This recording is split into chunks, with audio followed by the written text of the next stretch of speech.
ভাঙ্গা বাজারে কি খেলা দেখাবেন? কেউ উঠিচ্ছে, কেউ বগল চুল দিচ্ছে, কি দেখলাম মাথা ঘুরে যাচ্ছে।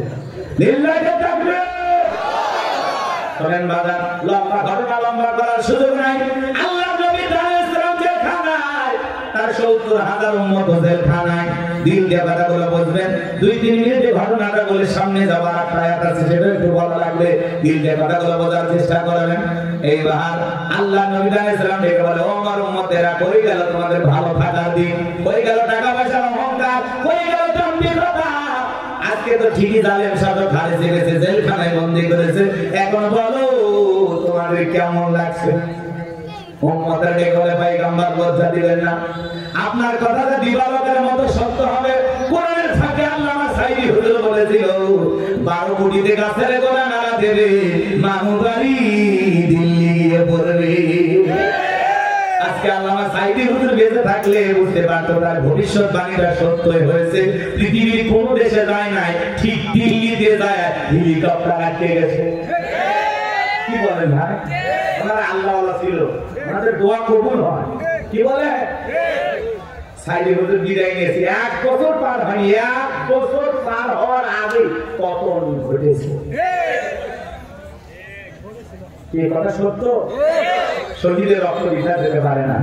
ওনারা সোনার মানুষ ছিল, খাঁটি মানুষ ছিল, নির্ভেজাল মানুষ ছিল। কথা বলে ঠিক না? সম্মানিত ভাইয়েরা আমার, চলেন সামনের দিকে যায়। এইবার উম্মতের ডেকে বলে, পয়গম্বর আর গাছের পূজা, মাছের পূজা করব না, চন্দ্রের পূজা করব না। এখন থেকে আপনি যা বলেন আমরা তাই শুনব। আমরা এক আল্লাহর ইবাদত করব। আমরা আমাদের অতীতের ভুলের জন্য মাপ চাই, আপনি মাফ করে দেন। ও পয়গম্বর, কথা দিলাম আজ থেকে আমরা এক আল্লাহর ইবাদত করব।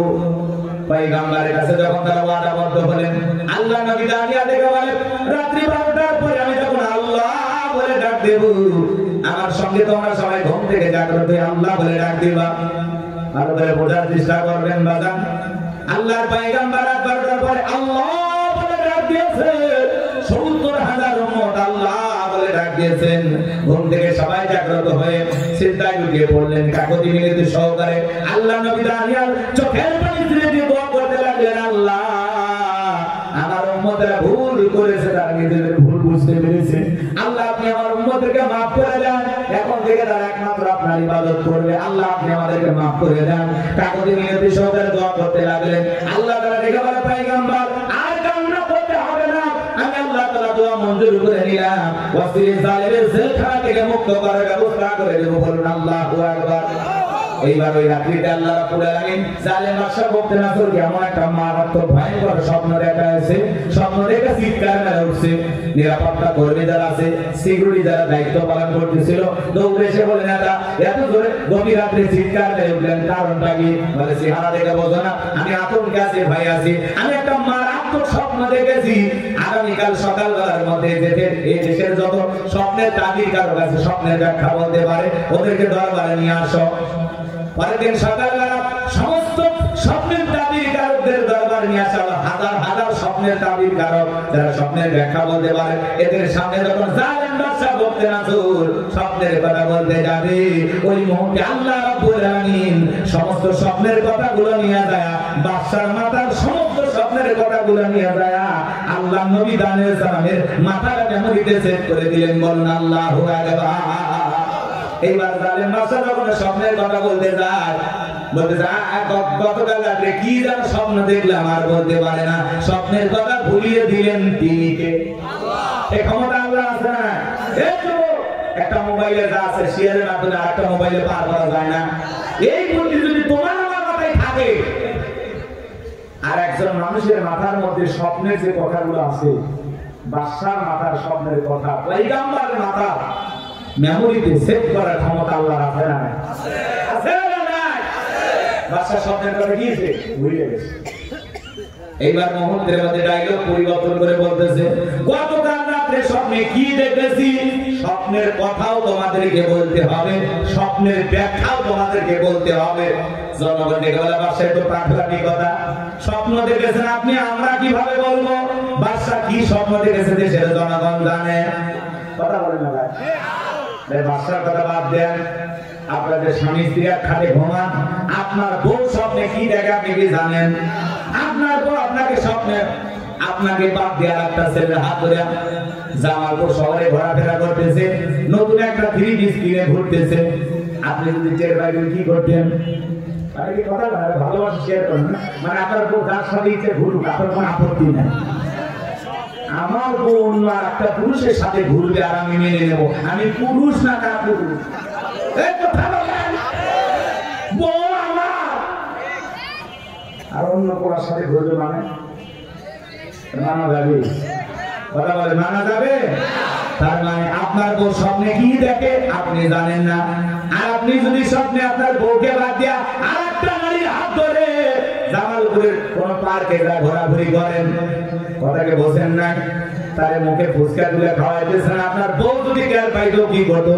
লাত্তি মেরে খাট থেকে নামায় দিয়ে আপনার জানাজা পড়া শুরু করছে। কথা কোন ঠিক কিনা? স্বামী কি স্বপ্নে দেখে বউ জানে না, বউ কি স্বপ্নে দেখে স্বামী জানে না। স্বপ্ন তো স্বপ্ন, মাঝে মাঝে স্বপ্নে দেখি সাপ তারা করছে। কথা কি বলছেন? ঘুমোতে গেলে কি সাপ খুঁজে পাওয়া যায়? স্বপ্নে দেখছেন, মাঝে মাঝে স্বপ্নে দেখেন বাড়ি ঘরে আগুন লাগছে, পুরো শেষ, ঘুমোতে করে দেখি না সব ঠিকই আছে। মাঝে মাঝে স্বপ্নে দেখেন আপনি মারা গেছেন, বিবি সন্তান দেখান না কাটি করতেছে, আপনার দাফন দাফন শুরু হয়ে গেছে, ঘুমোতে করে দেখেন না বেঁচে আছি। আপনি বেঁচে আপনি দেখে বুঝতেছে মানুষ, আচ্ছা সে আপনার কি বলছি আছে না বাধা আছে? যুবকেরা স্বপ্ন দেখে, অবিবাহিত যুবক যারা আছে নায়িকাদের ছবি দিয়া পুরোটা ঘর সাজানো, দেশি বিদেশি সব নায়িকাদের ছবি, ঘুমানোর আগে নায়িকাদের ছবি দেখা নফল মনে করে, নায়িকাদের ছবির দিকে তাকায় আর বলে হারে এরকম একটা বউ যদি পাইতাম জীবনটা ধন্য হয়ে যেত। ঘুমের ঘরে স্বপ্নে দেখে নাই ঘর বুকের ওপর, কথা বলে না কেন? হে যুবক, স্বপ্ন তো স্বপ্ন, মাঝে মাঝে কত যুবক স্বপ্নে দেখে সেরা খাতা টিনের ভাঙ্গা বেড়ার মধ্যে ঘুমাইতেছে, স্বপ্নে দেখে বিশাল ব্যবসায়ী হয়ে গেছে, টাকা পয়সার মালিক হয়ে গেছে, জামালপুর শহরে 5 তলা বিল্ডিং করছে, ঘুমের ঘরে বাড়িতে চাকর চাকরানির অভাব নাই, ঘুমের তালে বলতেছে চাপ দিয়ে যা, ঘুমের তালে থাপড় নেয় দেখে ওই সিরিয়ে খাতায়, কথা কান ঠিক কিনা? স্বপ্ন তো স্বপ্ন, অনেক স্বপ্ন আমি আর দেখি রাত করতেছে। আপনারা যুবকদের নষ্ট করছে এই মোবাইল, কে নষ্ট করছে?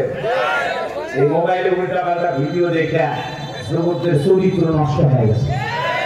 ছোট ছোট বাচ্চারা মোবাইল দেখে, এ বাকিদের তোমার কাজ ফোন আছে? মায়ের নাই? মায়ের আছে, বাপের কারণে ওটাই তুমি এই টাচ ফোন যাদের হাতে হাতে আছে বলে তো বাবা এই পুরো পৃথিবী যা সব আপনার হাতে, কথা বলে না? যুবকেরা এই মোবাইল পায় উল্টা পাল্টা ভিডিও দেখে, দেখলেন না? আজকে সমাজে এমন ভাবে সবকিছু চেয়ে গেছে, এই মোবাইলের ওজন কম কিন্তু মোবাইলের মাধ্যমে পাপের ওজনটা অনেক বেশি। ঘরের দরজা জানালা লাগাইয়া কম্বলের ভিতরে ঢুকে উল্টা পাল্টা ভিডিও দেখেন, আছে না নাই? তাহলে এই মোবাইল শরীফ আমাদের জীবনের অর্ধেক সময় খাইতেছে, মোবাইল আইছে, চিঠি বন্ধ হইয়াছে, দিওয়ানা বানাইছে, ভোলা মায়ের মনের কথা হাসে বাতাসে, বলা প্রাণের মন বাড়া ফেসবুকে এখন মোবাইলে চ্যাটিং কইরা কাটায় সারাক্ষণ। এই মোবাইল পাইয়া দেখো মাদনের মাইয়া, এই মোবাইল পাইয়া দেখো রমজানের মাইয়া কি কাণ্ড ঘটাইছে, স্বামী সংসার রাইখা নাকি পালাইয়া গেছে, স্বামী সংসার রাইখা নাকি পালাইয়া গেছে। 2 বাচ্চার মা, 4 বাচ্চার মা পরকে প্রেম করিয়া আরেকটা ছেলের হাত ধরে পালিয়ে যায়। সে নারী স্বামী রেখে সন্তান রেখে আরেকটা পর পুরুষের হাত ধরে পালিয়ে যেতে পারে, ওটা নারী না, ওটা নারী জাতির কলঙ্ক। কেমনে পারো বোন?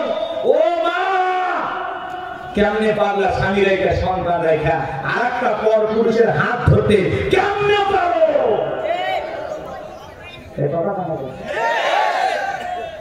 স্বামী আছে, সন্তান আছে, আর একটা পরপুরুষের প্রেমে মরে গেছে, এরকম মহিলা আছে না? জামালপুরে নাই, জামালপুরের নারীরা সব জান্নাত থেকে পালিয়ে আসছে। স্বামীর কথার বাইরে চলে না। আমি ভালো করে বলতেছি, ভালো ওরা রান্না করতেছেন, ভারতে আছে, মহিলা ভারতে আছে, এদেশের মা বোনেরা ভালো। আচ্ছা বলে তো বাবা, এই যে পরকীয়া, এই অভিশাপে বাংলাদেশে নানান ধরনের অপ্রীতিকর ঘটনা ঘটতেছে। পরকীয়ার অভিশাপে মা হয়ে সন্তানকে জবাই করতেছে। পরকীয়ার প্রেমিককে খুশি করার জন্য রাতের আধারে স্বামী গিলাসে ঘুমের ট্যাবলেট দিচ্ছে, স্বামী দেখায় ঘুমাচ্ছে, কম্বল চাপা দিয়ে স্বামী বেড়ে ফেলে দিচ্ছে। পরকীয়ার প্রেমিক ফোন দিচ্ছে, আসো ইচ্ছা খতম। ওই জায়গায় পরকীয়া প্রেমিককে ডেকে অপকর্ম করছে, এরপরে হাত পা কেটে কেটে আলাদা করছে, ওই লাশ পুঁতে রাখছে, তারপরে আবার রান্না করে পরে ৩-৪ দিন খাইছে, তারপরে টের পাওয়া গেছে। এবার চিন্তা করেন, এরা নারী না ডাইনি? এরা রাক্ষস। একটু স্বামী ভালো লাগে না, তালাক দিয়ে দাও।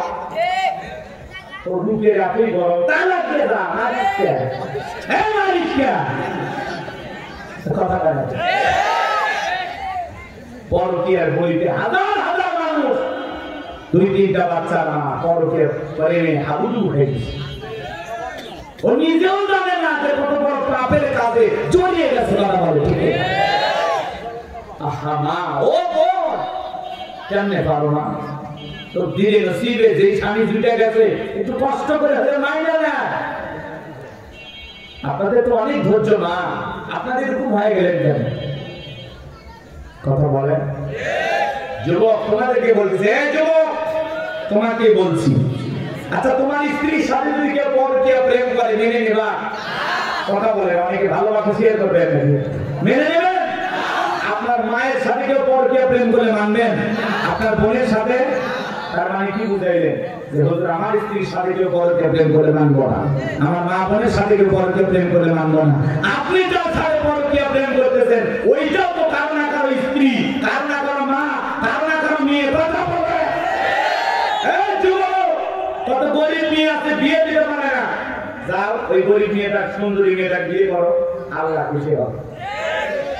কত স্বামী পরিত্যক্তা বিধবা, অসহায় স্বামী মারা গেছে, 2-3টা বাচ্চা রেখে, যা দায়িত্ব নিয়ে যা, ওই বোনকে বিয়ে করে দায়িত্ব নেবে, আল্লাহ খুশি হবে। তুমি ওই জায়গায় যাবা না, তুমি ভাবি খোঁজো, মানি খোঁজো, চাষি খোঁজো। আজকে জামানায় কি চাষি কি নিয়ে ভাতিজা উঠাও, মালিকে নিয়ে ভাতিজার খবর নাই,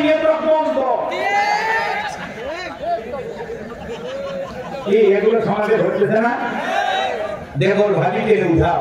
বরিশালের এক প্রবাসী আমাকে ফোন দিচ্ছে, বরিশাল, একটা ফতুয়া দেন, আমি কি হয়েছে কান্নাকাটি বন্ধ করেন, আগে ঘটনা কিন্তু ভুলে পান। তখন বলছে, হুজুর আপনি বলেন তো বড় ভাইয়ের বউকে বিয়ে করে কি যাই? তাহলে বড় ভাই কি মারা গেছে? না বলু, আমি কি বড় ভাই, কি হয়েছে? আমার বউ আর আমার ভাইকে 7 দিন খুঁজে পাওয়া যাচ্ছে না। আর টেনশন নেই, ভাবিটা চলে গেছে তো আমার বাড়িতে আসবে। এইরকম নারীদের সবচাইতে কষ্টের জায়গা, দুঃখের জায়গা দুইটা, কিন্তু কারোর কাছে বলে না। 2টা পুরুষের দ্বারা মা বোনেরা বেশি নির্যাতন শেখা, একটা দেবর আর একটা দুলাভাই। কথা না, এটা ঘরের খবর তো প্রকাশ করলে সংসার থাকবে না, এই ভয় নারীরা গোপন রাখে। কথা বলে ঠিক না? মা বোনদেরকে বলতেছি না, এই দেবরা দুলাভাই থেকে 2 কিলোমিটার দূরে থাকবেন। হাদিসের ভাষায় এদেরকে বলা হয়েছে মৃত্যু তুল্য, এরা বিষাক্ত সাপের চাইতে ভয়ঙ্কর। আল্লাহ পরকীয়ার অভিশাপ থেকে জাতির নারী পুরুষকে হেফাজত করুন। আর একটা গজবের নাম টিকটক। মহিলা নুডলস রান্না করতে চায়, তাও টিকটক। হ্যালো বন্ধু, দেখেন কিভাবে নুডলস রান্না করতে হয়। প্রথমে সয়াবিনের তেল, এরপরে তেজপাতা, তারপরে আমার গালতে একটা থাকবো। মরিচ করতেছে টিকটক ভিডিও, বেগুন করতেছে টিকটক ভিডিও, লাউ কাটতেছে টিকটক ভিডিও। কথা না, পিচ্ছি পিচ্ছি পোলা পানেরা এরা যে কায়দায় টিকটক বানাইতেছে মাথায় ফেলে না।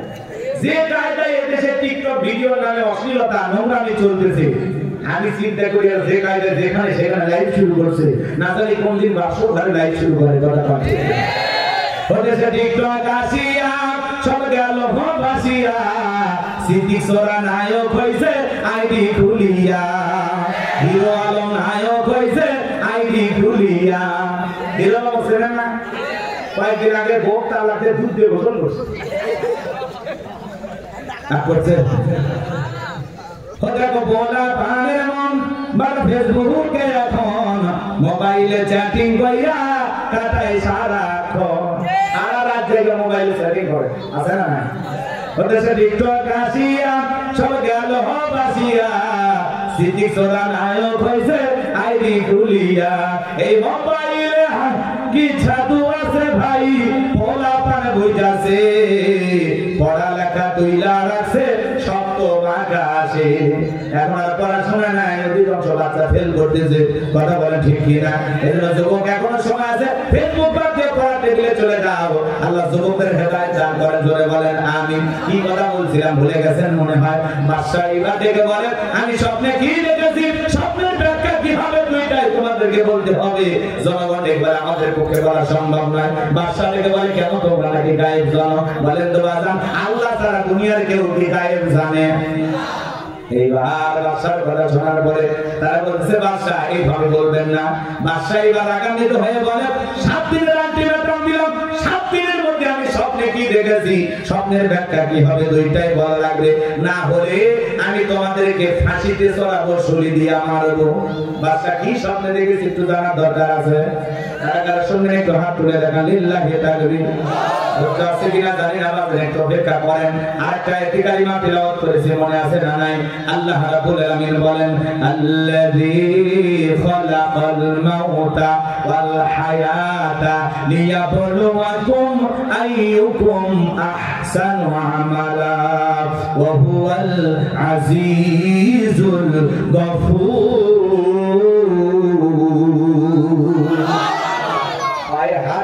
করবো 10টা মিনিট এই আয়াতটা শুনে, 10 মিনিট জীবন পরিবর্তন হয়ে যেতে পারে।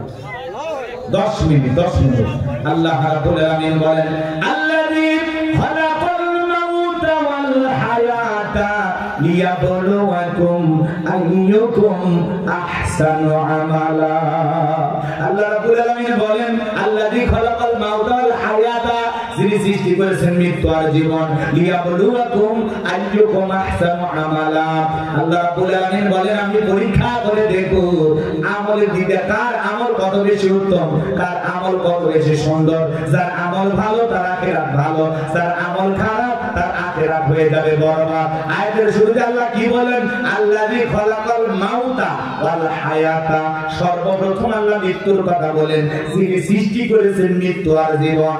মৃত্যু আর জীবন সৃষ্টি করার মালিক কে? ভালো করে বলেন তো কে? আল্লাহ তাআলা সর্বপ্রথম মৃত্যুর কথা কেন বললেন? এই দুনিয়াতে আসার একটা সিরিয়াল আছে, যাওয়ার কিন্তু কোনো সিরিয়াল নাই। দাদা আসছে, দাদার পরে বাবা আসছে, বাবার পরে আমি আসলাম, আমার পরে আমার সন্তানের আসলো। কিন্তু যাওয়ার বেলায় দাদার আগে নাতি চলে যায়, বাবার আগে সন্তান চলে যায়। বাবার কাছে সন্তানের লাশ, এটা পৃথিবীর সব চাইতে ভারী বোঝা। যে বাবা সন্তানকে হারাইছে ওই বাবা কষ্টটা বোঝে। কত বাবা আত্মনাদ করে বলে আল্লাহ আমার পোলা দাঁড়ে না নিয়ে কেন আমারে নিলাম না।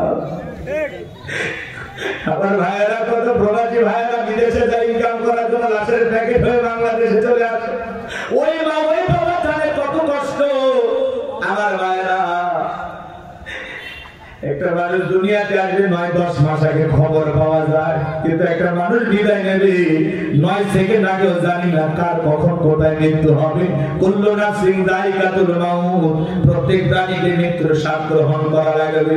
এই দুনিয়া চিরকাল থাকার জায়গা না বাজান, এই দুনিয়াতে কেউ থাকতে পারবে না। সবাইকে মৃত্যুর স্বাদ গ্রহণ করা লাগবে। এই মৃত্যুর স্বাদ হলো 2 প্রকারের। মিষ্টি খেলে যেমন মিঠা লাগে, নিম পাতা খেলে যেমন তিতা লাগে। যারা ইমানদার তাদের মৃত্যুটা বড় মিঠা। মায়ের কোলে দুধ পান করতে করতে একটা শিশু যখন ঘুমের মধ্যে চলে যায়, আল্লাহর নেককার ইমানদার বান্দারা তেমনি ভাবে মৃত্যুবরণ করলে তারা টেরও পাবে না। বলুন সুবহানাল্লাহ। আর যারা গুনাহগার নাফরমান বেঈমান আল্লাহর অবাধ্য গোলাম, যারা বলে খাওয়া ফুর্তি করা দুনিয়াটা মস্ত করা দুনিয়ার রং তামাশা এরা ব্যস্ত ছিল, শয়তান যাদেরকে মিসগাইড করেছিল, ভুল পথে পরিচালিত করেছিল, আমার ভাইরা ওদের মৃত্যু বড় ভয়ঙ্কর হবে।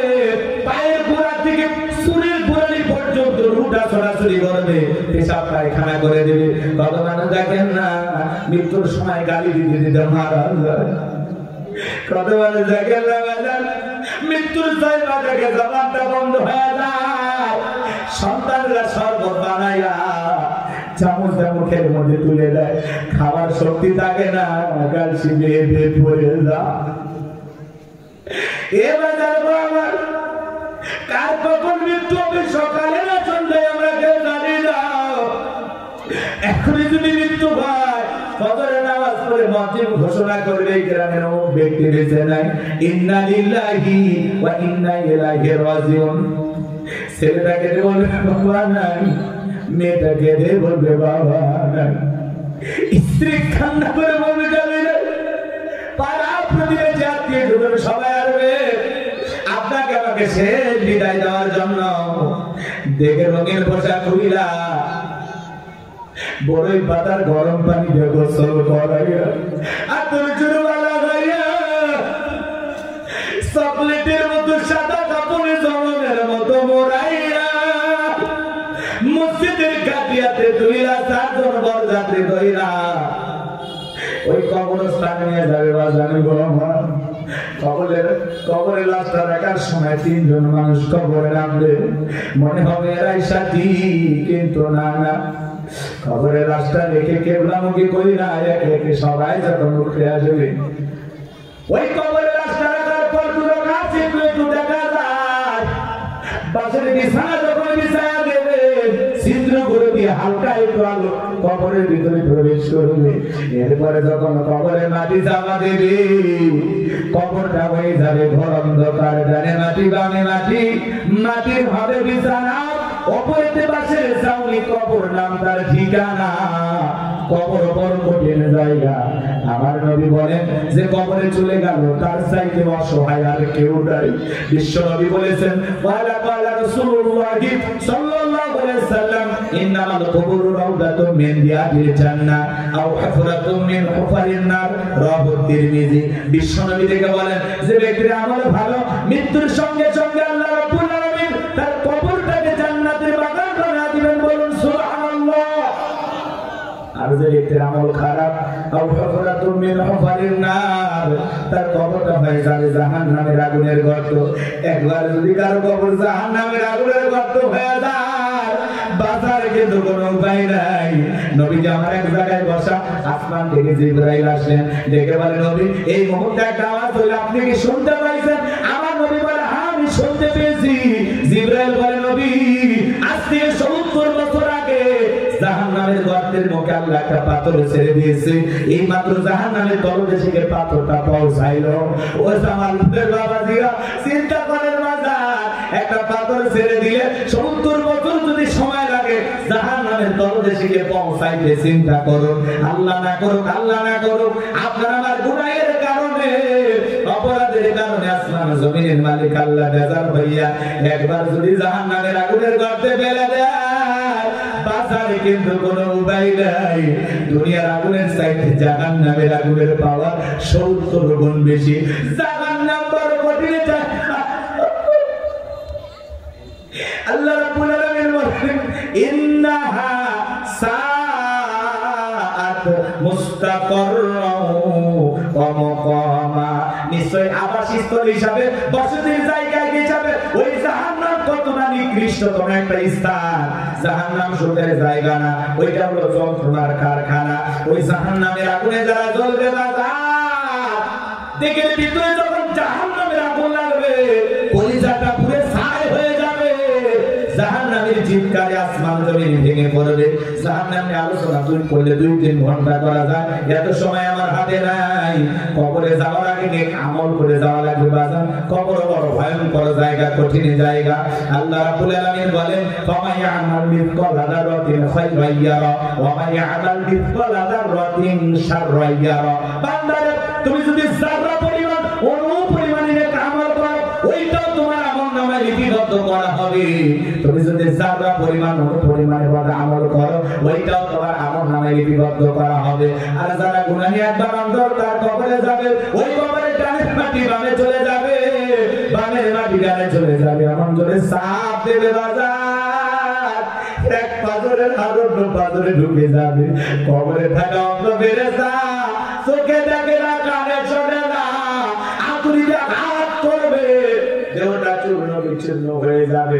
বিষাক্ত সাপ কবরে আছে, একবার সবল মারলে পা থেকে মাথা পর্যন্ত নিজের যন্ত্র নাই, দেহটা চলে যাবে, দেহটা নীল বর্ণ হয়ে যাবে বাজার। ওই কবর বড় ভয়ঙ্কর জায়গা, সাপ বিচ্ছুর কারখানা, যন্ত্রণার কারখানা। এই জন্য বাজার নেক আমল করে কবরে ঘুমানোর দরকার আছে না নাই? এই জন্য আল্লাহ বলেন লিয়াবলুয়াকুম আইয়ুকুম আহসানু আমালা। আমি আল্লাহ পরীক্ষা করে দেখব আমলের দিকটা, কার আমল কত বেশি উত্তম, কার আমল কত বেশি সুন্দর। যার আমল ভালো সে আখিরাতে ভালো থাকবে, যার আমল খারাপ তার আখিরাতটা হয়ে যাবে বরবাদ। এই জন্য নেক আমল করে আল্লাহর খাঁটি গোলাম হয়ে কারা কারা কবরে যেতে চান, দুইটা হাত তুলে মালিককে দেখা। আল্লাহ আমাদের সবাইকে নেক আমল করা তৌফিক দান করুন, জোরে বলুন আমিন। এবার সবাইকে মৃত্যুর স্বাদ গ্রহণ করা লাগবে। মৃত্যু যখন তখন চলে আসতে পারে। হে যুবক, তুমি কি মনে করো 5-10 বিল্ডিং এ থাকো, সেখানে বুঝি মালাকুল মউত পৌঁছাইতে পারবে না? আল্লাহ রাব্বুল আলামিন বলেন আইনামা তাকুনু ইদরিকুমুল মাউতু ওয়ালাউ কুনতুম ফি বুরুজিম মুশাইয়াদা। সূরা নিসার 78 নম্বর আয়াত। আল্লাহ তাআলা লিখে বলেন যেখানে থাকো, যে অবস্থায় থাকো, মৃত্যু তোমাদেরকে ধরবেই। মৃত্যু থেকে পালানোর কোন রাস্তা খোলা নাই। আজ হোক কাল হোক আপনাকে আমার মৃত্যু বরণ করা লাগবে। এ বাজান, দুনিয়া থাকার জায়গা না, এই দুনিয়া কাউকে থাকতে দেয় নাই, আপনাকে আমাকেও থাকতে দেবে না বাজান গো আমার। সবাইকে ছেড়ে চলে যেতে হবে এই পৃথিবীর জমিনে। কেউ চিরকাল থেকে থাকবে না, সবাইকে মৃত্যুর স্বাদ গ্রহণ করা লাগবে। যেখানে যে অবস্থায় থাকে মৃত্যু আপনাকে পাকড়াও করবে। মৃত্যুর যন্ত্রণা বড় কঠিন।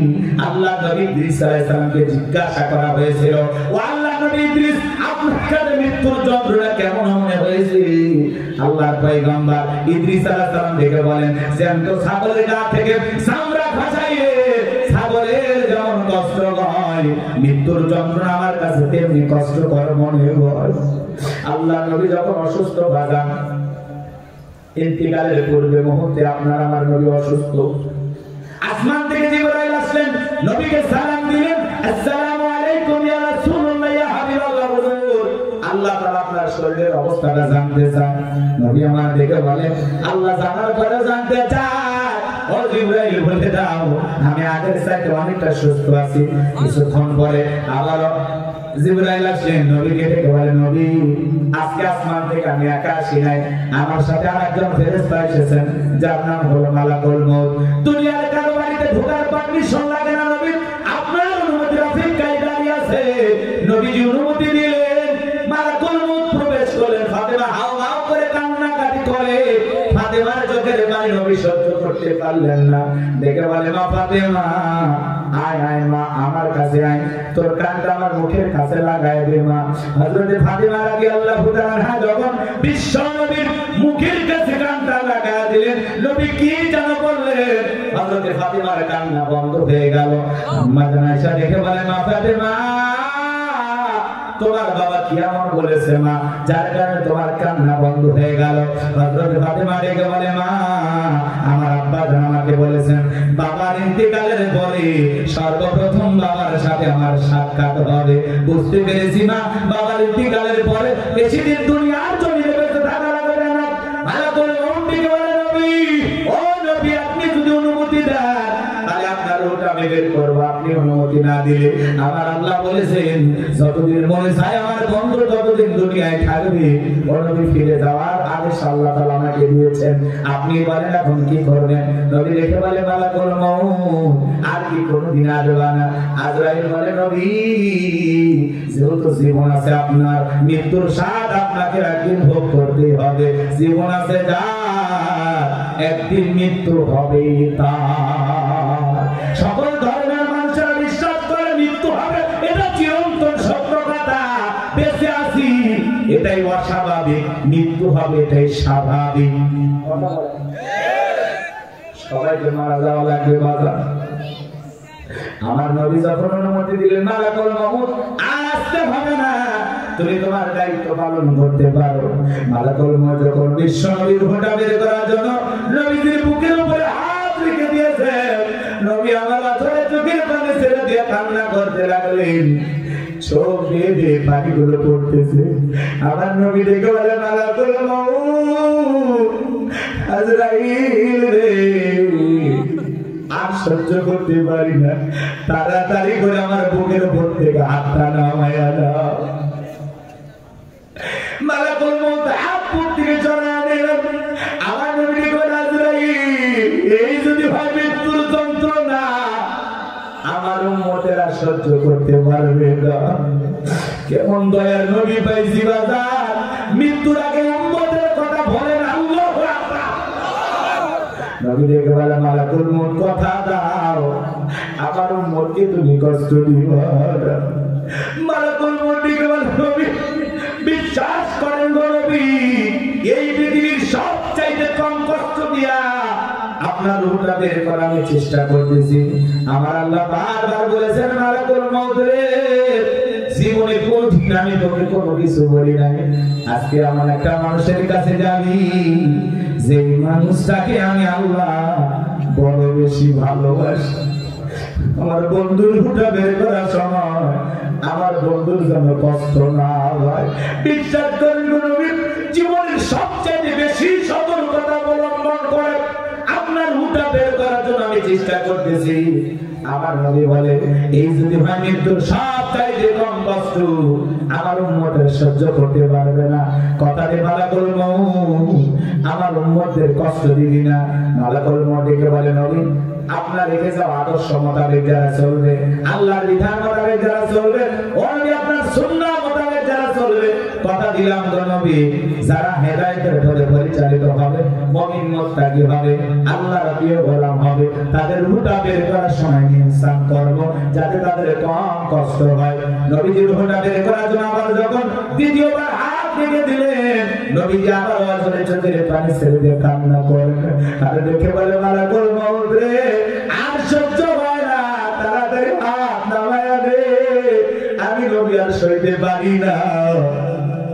আবার যখন হাত নামায়া নিয়েছে নবী বলে মালাকুল মউত আমার কাছে মনে হয় উহুদ পাহাড়টা আমার বুকের উপরে চেপে ধরা হয়েছে। নবীর কাছে যদি মৃত্যুর যন্ত্রণা আমার মনে হয় ও জামালপুরের বাবাজিরা চিন্তা করেন আপনার আমার মৃত্যুটা কত কঠিন হবে। হে জামালপুরের যুবক নবীর কাছে মৃত্যুর যন্ত্রণা মনে হয় পাহাড় সম পরিবার। তৃতীয়বার নবীজির রূহটা বের করার জন্য তৃতীয়বার বিশ্ব নবীর বুকের উপর হাত রেখে দিয়েছেন। নবীজির রূহটা বের হয়ে যাবে। নবীজি কয়েকটি কথা বললেন, তার মধ্যে উম্মতের উদ্দেশ্যে বলে গেলেন। নবীজি রূহটা বের হয়ে যাবে এমন সময় নবীজি উম্মতের উদ্দেশ্যে বলে গেলেন আসসালাত আসসালাত, আমার উম্মতেরা নামাজ নামাজ ছাড়িও না। নবীজি রূহটা বের হয়ে যাচ্ছে এমন সময় নবী উম্মতের উদ্দেশ্যে বলে গেলেন আসসালাত আসসালাত, ও আমার উম্মতেরা নামাজ নামাজ নামাজ ছাড়িও না। নবীর জীবনের শেষ কথাটাকে আমরা আমল করতে পারবো। আজকের মাহফিল থেকে কি শপথ গ্রহণ করা যায় জীবনে কোনদিন 5 ওয়াক্ত নামাজ ছাড়বো না? কারা কারা? আল্লাহ আল্লাহ আমাদের সবাইকে 5 ওয়াক্ত নামাজি বানায় দেন। আরেকটু জোরে বলেন আমিন, আরেকটু জোরে বলেন আমিন। মসজিদের দরজা খোলা আছে যুবক, এখনো সময় আছে হেদায়েতের পথে চলা। যারা কবরে চলে গেছে ওরা আফসোস করে একটা সিজদা দেওয়ার জন্য, আফসোস করে একবার সুবহানাল্লাহ বলার জন্য। তোমার কাছে পর্যাপ্ত সময় আছে, হঠাৎ করে যেতে হবে। সকালে যাবো না সন্ধ্যায় যাবো, আমরা কেউ জানি না কার কখন মৃত্যু আসবে, আমরা কেউ জানি না। কথা বলে না, কোথায় মৃত্যু আসবে আমরা কেউ জানি। আসবে মরণ কখনো কোথায় কারো জানা নাই, আসবে মরণ কখনো কোথায় কারো জানা নাই। জানাজার নামাজের আগে নামাজ পড়ো ভাই, তোমার জানাজার নামাজের আগে নামাজ পড়ো ভাই। আসবে মরণ কখনো কোথায় কারো জানা নাই, আসবে মরণ কখনো কোথায় কারো জানা নাই। জানাজার নামাজের আগে নামাজ পড়ো ভাই, তোমার জানাজার নামাজের আগে নামাজ পড়ো ভাই। জোরে কান মারহাবা। এ জামালপুরের মুসলমানেরা, আপনার জানাজার খাটিয়ার সামনে দাঁড়িয়ে মানুষ নামাজ আদায় করার আগে মসজিদে গিয়ে নামাজ পড়া দরকার আছে না নাই? নামাজি হয়ে কবরে যেতে চাই, নামাজি হয়ে মৃত্যুবরণ করতে চাই। আল্লাহর ওই বান্দা কত সৌভাগ্যবান ব্যক্তি যে নামাজের সিজদারত অবস্থায় মারা গেল। কত ইমাম দেখলাম নামাজের সিজদারত অবস্থায় মারা গেল, কত হাজী দেখলাম ওযু করেছে, তাহাজ্জুদের জায়নামাজে দাঁড়িয়ে সিজদায় লুটিয়ে পড়েছে, মৃত্যুটা জায়নামাজে হয়ে গেছে। কত সৌভাগ্যবান আল্লাহর সেই গোলামেরা যার মৃত্যুটা জায়নামাজে হলো, সিজদারত অবস্থায় হলো। আল্লাহর নামের তাসবিহ পড়তে পড়তে হইল, আল্লাহকে খুশি করার জন্য মাথাটা নত করি, শেষবারের মতো সিজদায় গিয়ে বলতেছে, মালিক হাজির, আপনার গোলাম আপনার ডাকে সাড়া দিতে হাজির। একটা বান্দা যখন সিজদায় গিয়ে ফিসফিস করে আওয়াজ করে যা বলে, বান্দা সিজদায় গিয়ে ফিসফিস করে যা বলে, আসমানের মালিক আসমানে বৈশা তা শুনতে পায়। আপনার সিজদার ফিসফিস আওয়াজ আরশে আজিমে পৌঁছে যায়। সুবহানাল্লাহ সুবহানাল্লাহ সুবহানাল্লাহ। এই বাজার অনেক কথা বলার ছিল, অনেক কথা বলার ছিল, সময় না থাকার কারণে যতটুকু বলেছি আল্লাহ যেন এর উপরে আমল করা তৌফিক দান করে। দেখা হবে 7 জানুয়ারি, আল্লাহ চাইলে ফাটি পাড়ায় ইনশাআল্লাহ।